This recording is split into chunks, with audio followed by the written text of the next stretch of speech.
If you ask me, February is when it all kicks off. Daffodils here, wall there, hyacinth and primrose and nonsense, and snowdrops and crocus and cheating, and hazel and blackthorn and straight up lies, and Clematis Urophylla. To me, February means bulbs, and bulbs grow uniquely.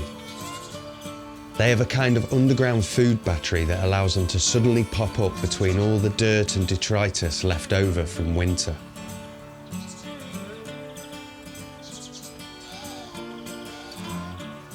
Speaking of which, February is also the time to remember that hedgehogs are still hibernating.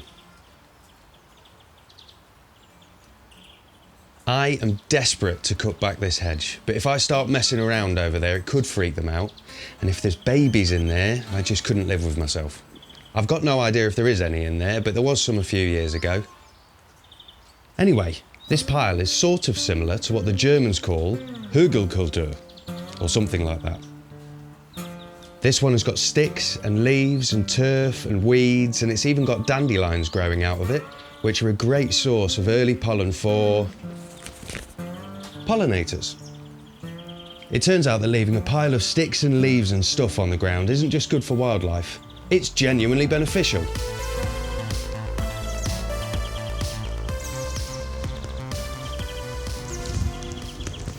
That's fine, I can wait.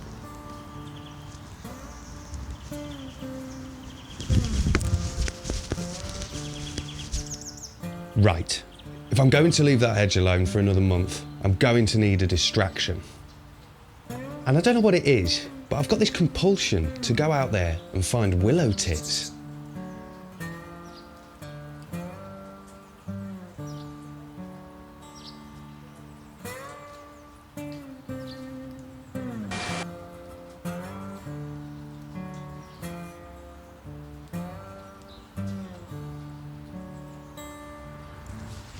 In nature, when left alone, big piles of mess are quite normal.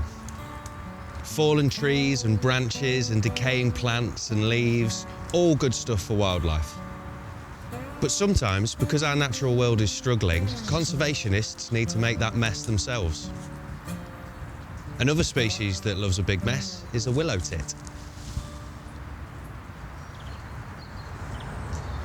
Hi, Ruth. Hi, John. Hello, thanks for coming down. It's nice to be here again. Again, you're our first return guest. Oh, congratulations. Great. Thanks. How is celebrity life treating you? Yeah, I've had to walk along the street and cover my face. I sort of wish I knew how that felt. What's the connection between willow tits and February? Are they just very active now, or? So most birds this time of year are starting to feel like, as we are, that maybe spring is coming, the warmer weather is coming. So they're looking for establishing their breeding territory. So finding willow tits actually have the same partner for their whole lives. Really? Yeah. Nice. But then establishing their territory, which is the place where they're going to make a nest and they're going to raise their young. So that's the time where they're most vocal, and that's when you're surveying for willow tits, this is the time coming up now when you do it, because you can survey and you reliably know that there's only going to be this one pair responding to you in that territory, if that makes sense.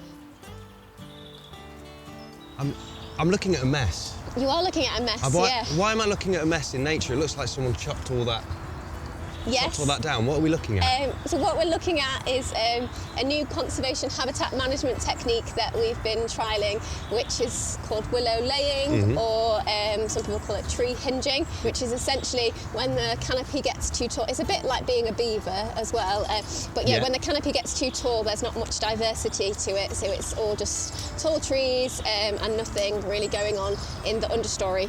So what we've done is use a chainsaw to lay some of the branches down there, and they're not dead actually. All of these branches that are sideways, they're still alive, so now we'll get upward shoots. So it's just, but they'll be much shorter, and they're providing like this sort of thicket mess and a sort of scrub canopy layer, which is ideal for birds like willow tits. And what is so special to you, or in general, about willow tits? About willow tits. So willow tits are the fastest declining resident UK bird species, and they've seen over 90% species decline since the 1970s. Unfortunately, their sort of breeding range is just shrinking and shrinking and shrinking, and they're becoming like extinct in sort of local populations, if that makes sense. But yeah, you get willow tits. So for example, you get willow tits in Cornwall at the moment, and then you get them in the northwest, and you do get them across the UK, but unfortunately the places where you can find them is very hit and miss now. Oh gosh. Well, this is going to benefit that, and you made a mess here. We made a mess on purpose. You made a mess on purpose. Yes, is this something it looks that quite drastic. I quite like it. I mean, it's dramatic. Yeah. I know. I bet. Was it fun? Yes. Yeah. I think so. I think the guys with the chainsaws enjoyed it. Yeah, I'll bet. But yeah, we do similar things with volunteers. So laying smaller limbs, or just general woodland management techniques where people often get quite concerned about felling of trees within a woodland, but it's actually what we need to do to keep a woodland healthy. And yeah, in the past, like big mammals and things like beavers would have kept that kind of structural diversity within a woodland, but now we don't necessarily. Some birds there.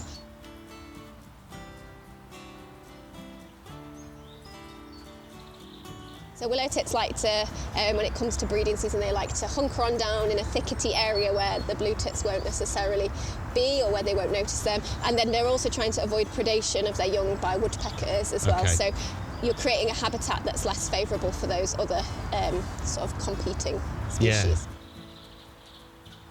So yeah, over the past few years, we've been getting volunteers to do citizen science, where they've been carrying out a willow tit survey. And because of that survey, now we have a much better idea. There were some new willow tit territories that we didn't know about that came to be from that surveying.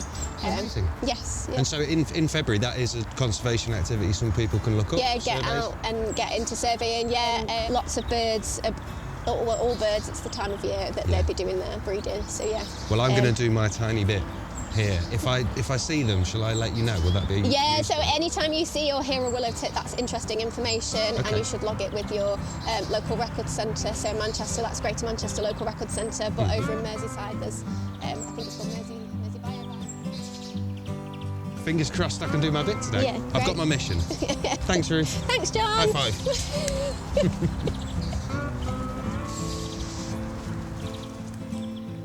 So, while I sent a junior member of the team to watch the bird feeders, I stayed behind at the woods to try and find willow tits. The bird feeders had great tits and long-tailed tits. Back at the woods though, it was still a bit quiet.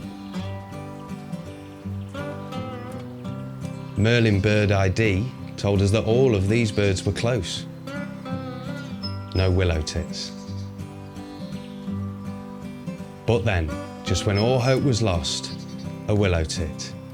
And just when you thought I wasn't going to find focus on the shot, the little guy did it himself.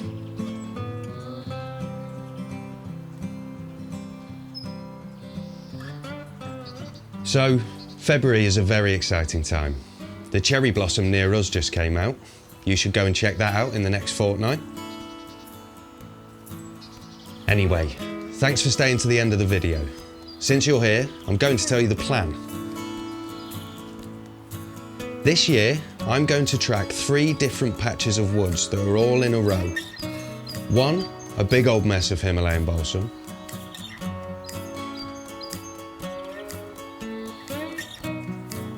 2, a patch that's getting invaded, but hasn't been yet.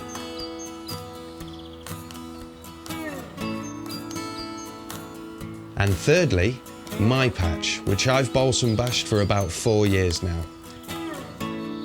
They're all in a row in the woods near us, about 100 metres apart, so we can see the difference that you can make.